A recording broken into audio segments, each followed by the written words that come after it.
కాంచనతో పారిజాతం ఫోన్లో మాట్లాడిన మాటలన్నీ శివనారాయణకు కాల్ రికార్డ్ ద్వారాగా వినిపించి పారిజాతానికి ఊహించని షాక్ ఇచ్చిన కార్తీక్. మరిదంతా ఎలా జరగబోతుందో తెలుసుకోవాలనుకుంటే వీడియోనైతే చివరి వరకు మిస్ కాకుండా అయితే చూసేయండి.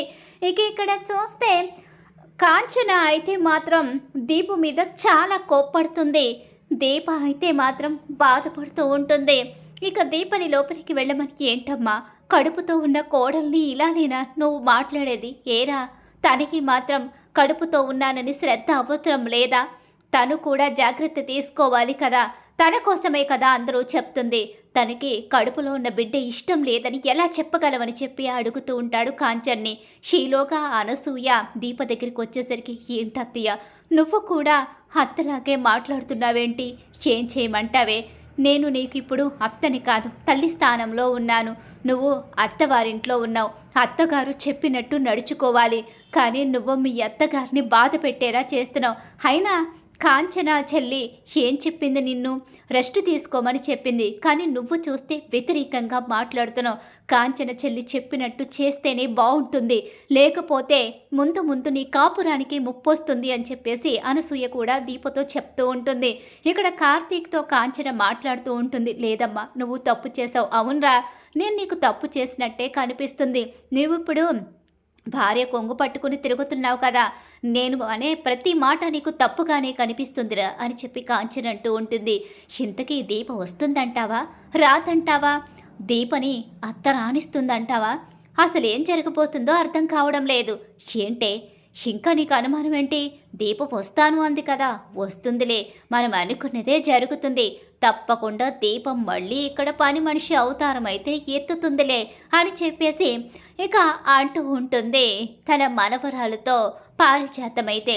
ఈలోగా ఇక్కడ చూస్తే కాంచన బాధపడుతూ కూర్చుంటుంది. వీళ్ళెవ్వరికీ నా మాట ఎందుకు అర్థం కావడం లేదు అని చెప్పేసి అనుకుంటూ ఉంటుంది. దీప దగ్గరికి కార్తీక్ వచ్చి, అమ్మ చెప్పినట్టు వింటే బాగుంటుందేమో కదా దీప, ఎందుకంటే అమ్మ నీ గురించే కదా చెప్తుంది. కానీ నేనెందుకు వస్తానంటున్నానో నీకు తెలుసు కదా బావా, ప్రస్తుతం మనం నిజాలు చెప్పే పరిస్థితిలో లేము.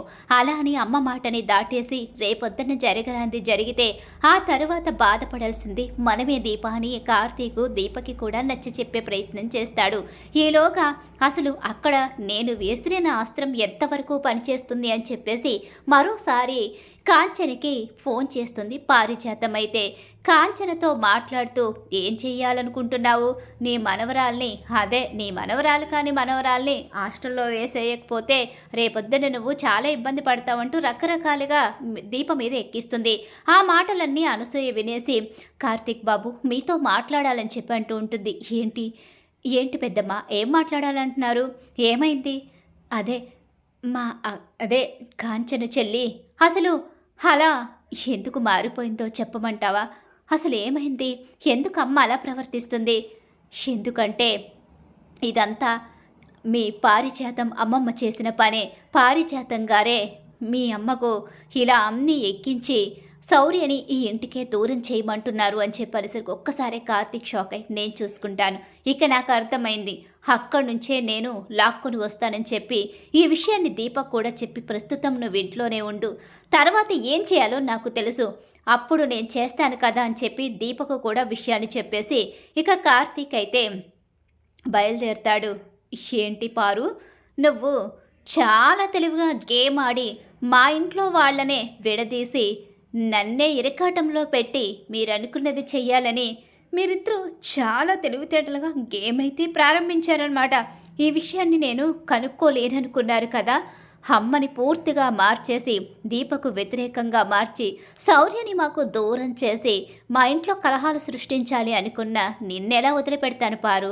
చాలా తెలివిగా గేమ్ అయితే మొదలుపెట్టావు, ఆ గేమ్ను నేను ఫినిష్ చేస్తానుగా, వస్తున్నాను కదా పారు, వెయిట్ చేయి అని చెప్పేసి ఇక కార్తీక్ అయితే బయలుదేరుతాడు. అలా కార్తీక్ బయలుదేరేసరికి ఇక ఇంటికి వెళ్ళేసరికి, ఏంటి దీప రాలేదా? వస్తానందే, తన భర్త ఎక్కడుంటే అక్కడే ఉంటానందే అని చెప్పేసి ఇక పారిజాతం అంటూ ఉంటుంది. ఏంటి ఇప్పుడు దీప వచ్చి నీకు పని చేస్తే తప్ప ఇక్కడ పని చేసేవాళ్లే లేరా? నువ్వు ఖాళీగానే ఉంటున్నావు కదా. అయినా దీప వచ్చి పని చేయడమేంటి? తనకి రావద్దని చెప్పాం కదా, తను ఆలోచించుకొని ఉంటుందిలే అని చెప్పేసి శివనారాయణ అంటూ ఉంటాడు. నేనా? నువ్వు కాకపోతే ఎవరు చేస్తారు? ఖాళీగా ఉండి పని చేయడానికి ఏముంది? సుమిత్ర పనులు ఎలాగూ చేసుకుంటూనే ఉంటుంది, తనకి హెల్ప్ చేస్తే సరిపోతుంది అని చెప్పేసి అంటూ ఉంటాడు శివనారాయణ. ఈలోగా పాపం బావ భార్యని వదిలేసి వచ్చినందుకు చాలా బాధపడుతున్నట్టున్నాడు. ఏమీ బాధపడడం లేదు. దీప కూడా ఎలా రావాలో అలానే వస్తుందిలే. దీపని చూసుకోవడానికి ఇక్కడ అత్త, మావయ్య, తాతయ్య, పైగా మన పారు కూడా ఉంది కదా. పారు కూడా ఇక నుంచి దీపని చాలా బాగా చూసుకుంటుంది. అలా తాతయ్య చేస్తాడు కదా. ఏంట్రా నేను దీపని చూసుకోవడం ఏంటి? నేనేమైనా రాసిపుచ్చుకున్నానా ఏంటి దీపని చూస్తానని? అయ్యో పారు, నువ్వెలా చూసుకుంటావు? నీకు ఇవ్వవలసింది చెయ్యవలసింది చేస్తేనే కదా అప్పుడు నువ్వు దారిలో పడతావు. అత్త, మావయ్య, అలాగే తాత, పెద్ద మేడం గారు, మీరు కూడా ఇక్కడ ఉంటే బాగుంటుంది. ఏంటి ఇప్పుడు అందరితో కలిపి మీటింగ్ పెట్టబోతున్నావా ఏంటి? ఏంట్రా మనవడా, నన్ను వెళ్ళిపోమంటావా? అయ్యో, అసలు పాత్రధారివి, సూత్రధారివి నువ్వు లేకపోతే ఎలాగా? నువ్వు కూడా ఇక్కడే ఉండాలి. ఎందుకంటే మెయిన్ పాత్ర నీదే కదా. నాదే ముందరా. అసలు నేనేం చేశానురా? ఏం చేయలేదు. ఏం చెయ్యాలో చెప్పావంతే.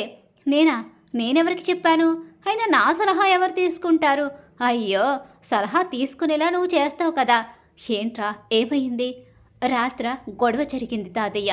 అమ్మ దీప మీద చాలా కోప్పడింది.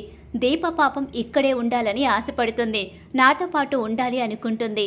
కాంచన చెప్పింది కూడా కరెక్టే కదరా. దీప కోసమే చెప్పింది కదా. నిజమే, అమ్మ మా గురించే ఆలోచించింది. ఇక దీప కడుపులో పెరుగుతున్న బిడ్డ మీద అమ్మ ఎన్నో ఆశలు పెట్టుకుంది. ఇదంతా కూడా కరెక్టే తాతయ్య. నేను కూడా అమ్మని తప్పు పట్టడం లేదు.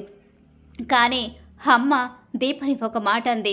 దీపకి తన కడుపులో పెరుగుతున్న బిడ్డంటే ఇష్టం లేదని, శౌర్య మాత్రమే ఇష్టమని, ఇక దీప తన కడుపులో పెరుగుతున్న బిడ్డని అసలు లెక్కే చేయదని ఇక చాలా రకాలుగా మాట్లాడింది. అదేంట్రా, కాంచనెప్పుడు అలా నోరు జారి మాట్లాడదు కదా. నోరు జారి మాట్లాడేలా చేశారు తాతయ్య. ఏంట్రా, ఎవర్రా అసలు కాంచన్ని అలా ప్రేరేపించింది ఎవరు? కాంచన ఎవరి మాటలు వినదు కదా. వినేలా చేసేవాళ్ళు కూడా ఉన్నారు కదా తాతయ్య మన చుట్టూ. ఎవరు వాళ్ళు? ఇంకెవరు? ఇదిగో మన పారుయే. ఏంటి? ఏం చేసింది? అసలేం జరిగింది? ఏంట్రా ఇప్పుడొచ్చి మా మూడు పెళ్ళాల మధ్య గొడవ పెట్టాలనుకుంటున్నావా? నేను చెప్పడమేంటి? అయినా నేను చెప్తే మీ అమ్మ ఎలా వింటుంది?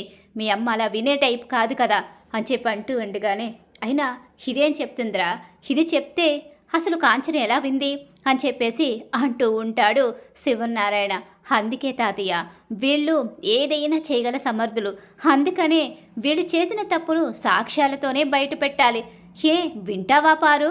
నువ్వేం చేశావో ముందుగా నీకే వినిపిస్తాను అని చెప్పేసి ఇక పారిజాతం దగ్గరకంటూ వెళ్ళి ఆ మొబైలు వినిపిస్తాడు. దాంట్లో తను మాట్లాడిన మాటలన్నీ క్లియర్గా ఉంటాయి. శౌర్యని ఇంటికి దూరం చేయమని, అలాగే ఇక కేవలం దీప కడుపులో పెరుగుతున్న బిడ్డ మాత్రమే మీకు వారసురాలని, శౌర్య ఉంటే దీప ఆ కడుపులో ఉన్న బిడ్డని పట్టించుకోదని, ఇక ఏవేవో లేనివి ఉన్నవి అన్నీ చెప్పి శౌర్యని శాశ్వతంగా ఆ ఇంటికి దూరం చేసి మొత్తం మీద ఆ ఇంట్లో చిచ్చు పెట్టాలని చూసిన పారిజాతం మాటలు తనకే వినిపిస్తాడు. అమ్మో, ఈ మాటలు కనుక ఈ ముసలోడు విన్నాడంటే ఇంకేమైనా ఉందా? వద్దురా మనవడా, నువ్వే చెప్తే అదే చేస్తాను. ఒరే, ఇప్పుడు కనుక నువ్వు దానికి వినిపించిన మాటలు నాకు వినిపించకపోతే దానికి పడవలసిన శిక్ష నీకు పడుతుంది అని చెప్పి శివనారాయణ అంటూ ఉంటాడు. లేదు తాతయ్య, నీకు వినిపించడం కోసమే ఇక్కడ దాకా తీసుకొచ్చాను. లేకపోతే అక్కడి నుంచే ఈ పారుకి నేను ఇది వినిపించేవాడిని కదా. ఏంటి, ఒక్కసారి నాకు వినిపించేసరికి కాంచనతో పారిజాతం మాట్లాడిన మాటలన్నీ కాల్ రికార్డ్ ద్వారాగా అందరికీ వినిపిస్తాడు. అలా వినిపించేసరికి ఒక్కసారే షాక్ అయిన శివనారాయణ పసిబిడ్డ అని కూడా చూడకుండా ఆ పసిబిడ్డని కాంచనకి దూరం చేసి కాంచన మనసులో ఇప్పటి వరకు లేని విషాన్ని నింపుతావా? చిచి, అసలు నువ్వు మనిషివే కాదే. సుమిత్ర, ఒక్క క్షణం కూడా ఇది నా కళ్ళ ముందు కనిపించకూడదు.